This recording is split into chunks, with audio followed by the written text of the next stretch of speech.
First of all, that was amazing. Thank you. Yeah, that was so amazing. And that guy who came up on stage, that's a lucky man. That's a lucky man. Yeah, like people, we don't claim each other these days. We see each other at the back. Like, people don't even walk together on the streets. You just walk and you hope she gets there on time. So that's the love our fathers taught us. So just tell us, describe yourself in 5 adjectives. No. No? No, I can't, because I wrote a whole piece of describing myself. I'm like, no. I feel like those are 13 words. 15, I'm a Kenyan, 16, 17. I'm a teacher, I'm a poet. Wow.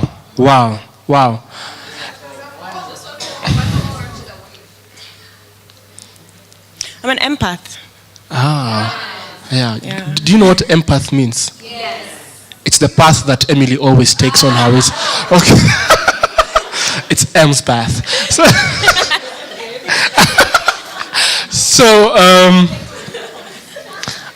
So like, some people would think you're white out there, But like, okay, the first time I met her, it was a poetry gig. And then she was behind me and said, I had, where's Songa Sai? So when I looked back,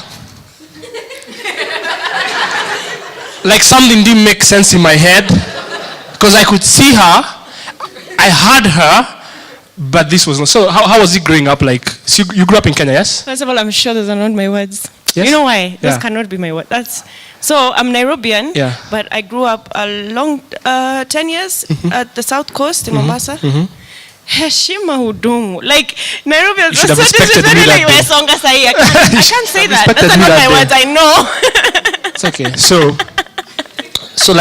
So how was it growing up here? Did teachers ever confuse you? Like, yeah.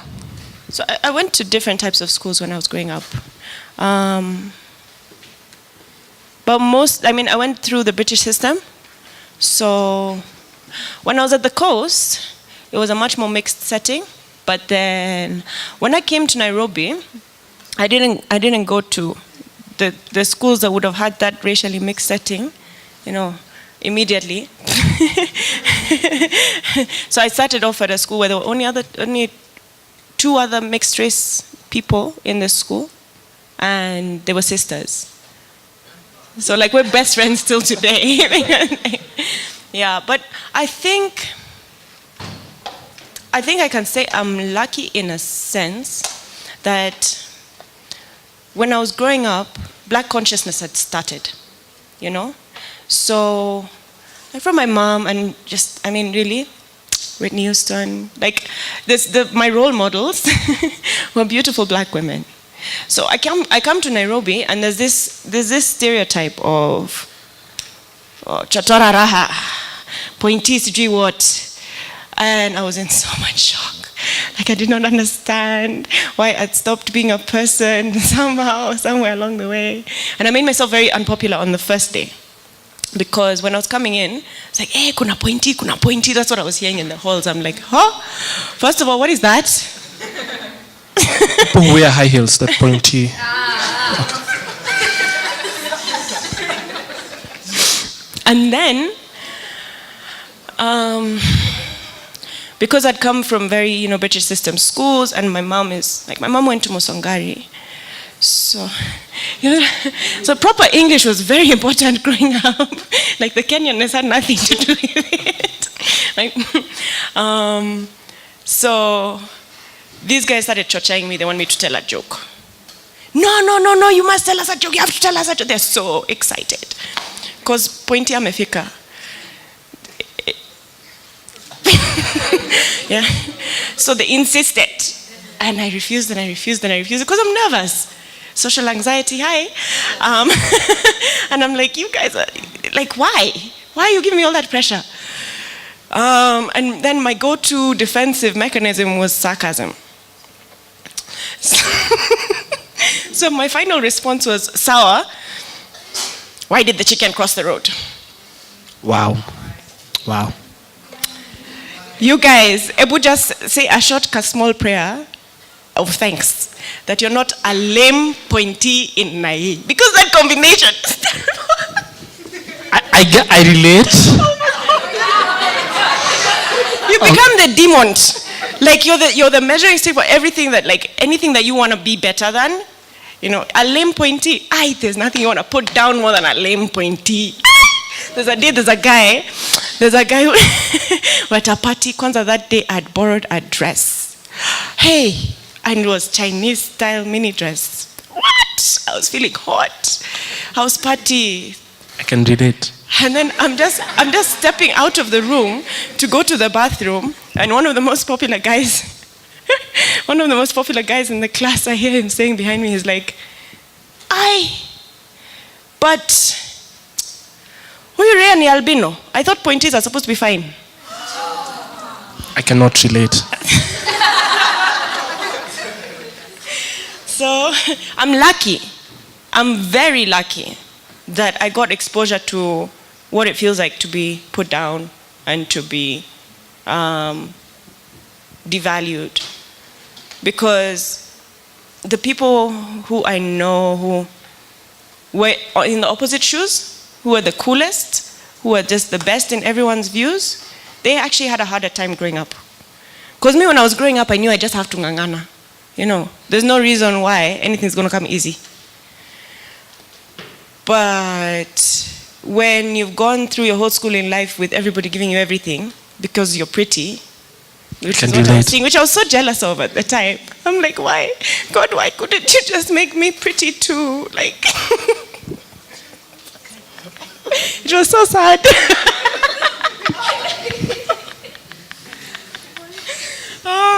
But yeah, schooling. Yeah, but I feel like all Kenyans went through the British system until 1963. Yeah. I'm kidding. So, Raya, tell us about your poetry. Like, was like, did you just write while you were like one day in class and then you started writing down something and were like, whoa, you know what, I'm going to become slam queen and I'm going to perform to many people and I'm going to be a household name. I've seen you on Badilisha, everything. Like, what sparked? What was spark? I did have that dream. But I think what I was saying before is the definite segue, because it was a source of peace and happiness, because it's something my dad asserted from when I was very, very young. And so if your choices are to walk down the hall and be body shamed because, you know, white people have no ass, or to sit in your class to sit in your classroom with your book and make something, I guess you sit and you make something. In terms of my poetry, I am about to publish my first book.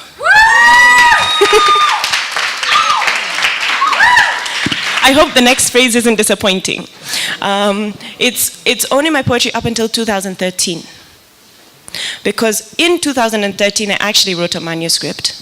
I put together the book. It's called Speak. And then various logistical and financial restrictions stopped me from doing it at that time. And now it's possible, so I'm going to do it. But also, I mean, I guess I had the choice of re-editing and publishing a whole new book. But I really believe that especially young people need to speak. So I'm not going to censor the younger version of myself. Even though the younger version of myself sometimes said things in a very direct way that right now I feel like I'm more mature, I'm going to be subtle. Subliminal messages, guys. And also I'm a lot more confident with my Kiswahili because my Kiswahili was another thing that I got bullied for. Of course, coming to Nairobi, coming from coast, my Swahili was different, but with the color aspect included in there, it was just automatically when you see me, she can't speak Kiswahili. So even if I'm talking Kiswahili for a proper Kiswahili from a different place, it's just, you know, dismissal and laughter and ridicule. And so it took me being in the working field to start being able to speak Kiswahili confidently in front of people who I don't know. So I used to just with people who I know, but it was, yeah, so the book is mostly, it only has one Swahili poem. The inserts of Swahili writing in that book are much less. So the next book that I do, I want it to be inclusive of, I would like it to actually have translations, sharing translations of the English and English translations of the Sheng on either side of the poems. That's nice. So like, you counted the cost of coming from the coast and speaking Swahili. And, sorry, don't give me that look. But I'm just saying, think about it. Like, so here she is. She looks like a Mzungu, but her Swahili is, superb. Maybe when she spoke, there was a Arab background. I don't know. But, and specifically, and so you come to Nairobi, yeah? How did you find out there was a poetry scene and then decided, I'm going to showcase my stuff there? How did you meet other poets, or did you just start a scene by yourself and everyone just came gravitating to you? Yeah. It was a very reluctant journey. And I think that's why I love mentoring poets who write and just want to go into performance and they don't know how, or they need the guts. I love that, because for me, it took actors, it took producers, it took people who I know generally to edit and help me and help me and help me and push me and push me. And I would never have done it if it wasn't for other people. People say, don't listen to what people say. It's not always true. Like, I would not have done it. I tried the first time, still because I was begged. It was a disaster. I swore it off. And people continued to put pressure on me. They're like, no, but you write so nice. You should perform, you should perform, you should perform. I'm like, no, performance is not for me. I'm just a writer. Because I couldn't, I was battling stage fright. I was battling anxiety. And I felt like I was crippled in that way. And then that also led me to judge people who are performers. I'm like, anyone can perform. And I've heard it since in writing forums, and people still say that anyone can perform. No, but it's nice to have a little help, So go to people, like, have them hear your stuff. If you know any person who's like reaching out and mentoring, reach out, just express yourself, because our history is so full of silence. Yeah? That what has happened is that our political structures and our social structures do not mirror each other. They kind of contradict each other all over the place. And so it's like we have two systems. So as much as you have the legal system of how things are supposed to work. If you're going to go do something that has to do with legalities, please don't go do it without talking to someone who actually has any experience in the area. Because what's on paper isn't what's there.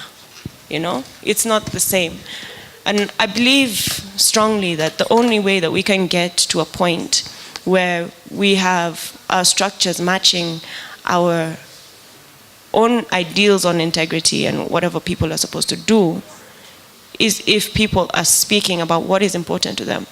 We need to set our own ideals on what is correct and what is wrong, because we had to take a colonial system that was copy-pasted, plastered with violence, and then indoctrinated to generations of people. And then that's the only thing that you're okay to say in public. That's the only thing that when people ask you, your opinion, and you're in front of anyone you don't know, you will rap off Bible verses. You will rap off like colonial constructs about what is correct, because we're not talking enough within ourselves to validate each other and to validate our own principles of what is right and what is wrong. Okay, I can't make any joke out of that. Like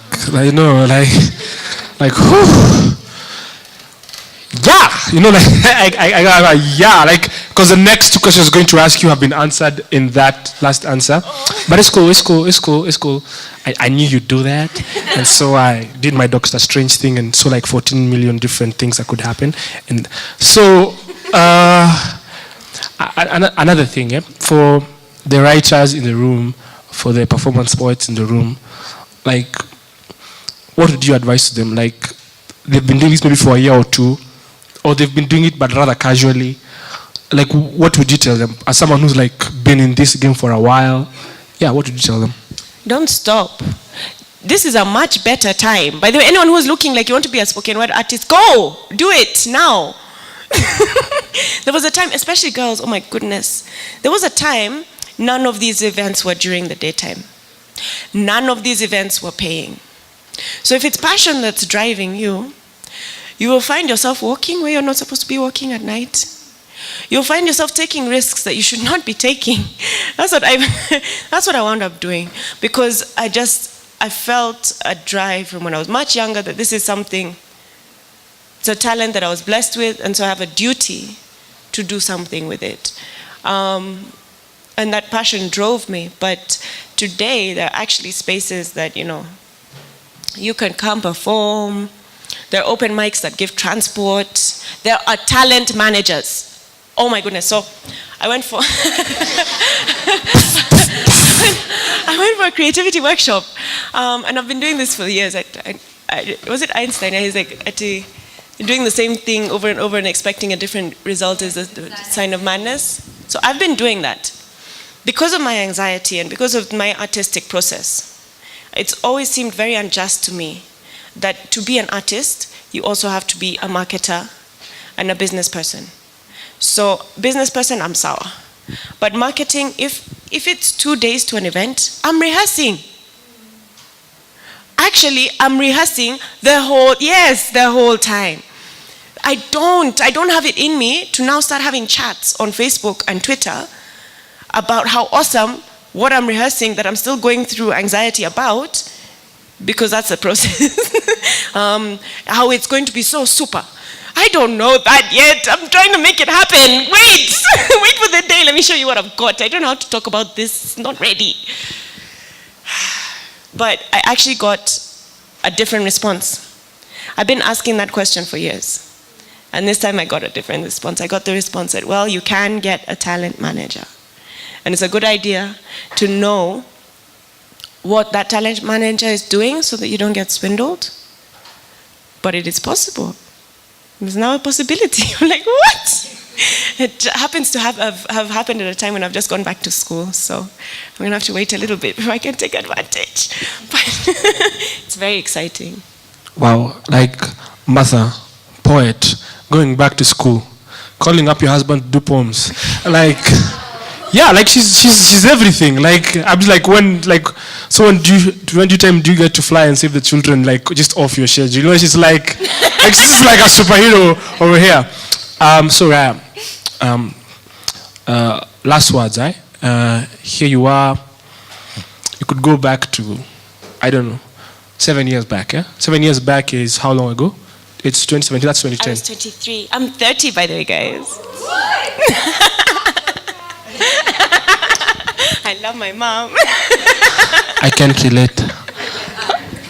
Not that I crack, but yeah. Well, you're looking at my cracks though. So the thing is, like you go back to your 23-year-old self.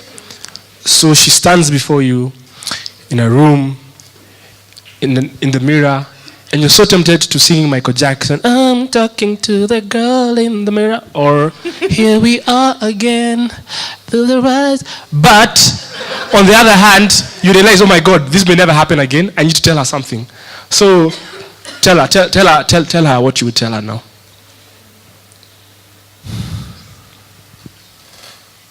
Yoga, that's a really hard question. Mainly because I really try not to believe in regrets. I mean, I don't believe regrets are constructive. So where there's something that you fail at or you could have done better, you are still learning. And so I think I would just tell her, keep at it. My days. Can I read you guys a poem that I wrote that time? Not even that time, a bit earlier. Then me. But I read it. Can I read you? Okay. It's fine. It's fine. You're going. I also don't believe in regret. So, yeah. So.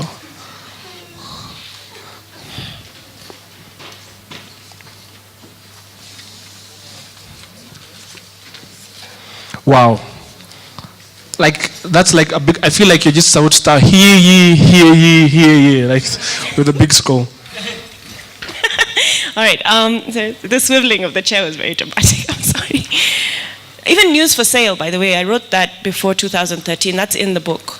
I think at that time I was still, some. All right, it's called The Days of Lesser Worry to Come.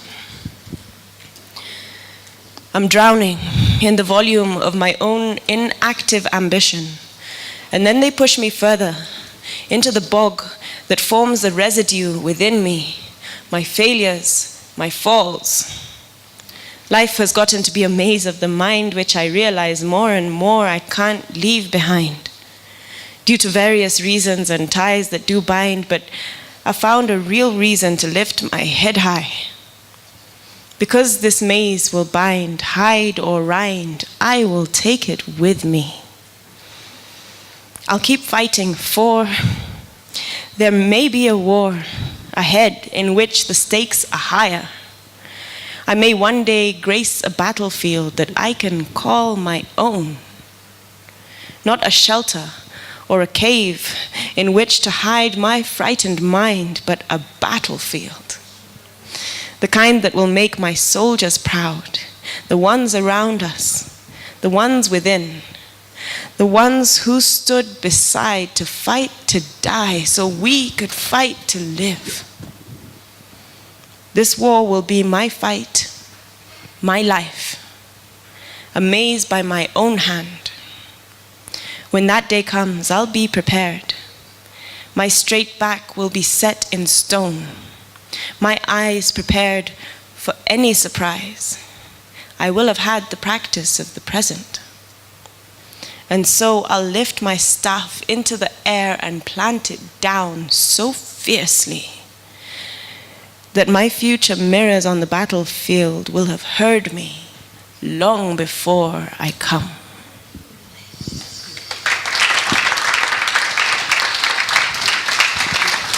And so I say to her, okay, Raya, thank you very much. Thank you. Thank you very much. Let's give her a clap. Yeah.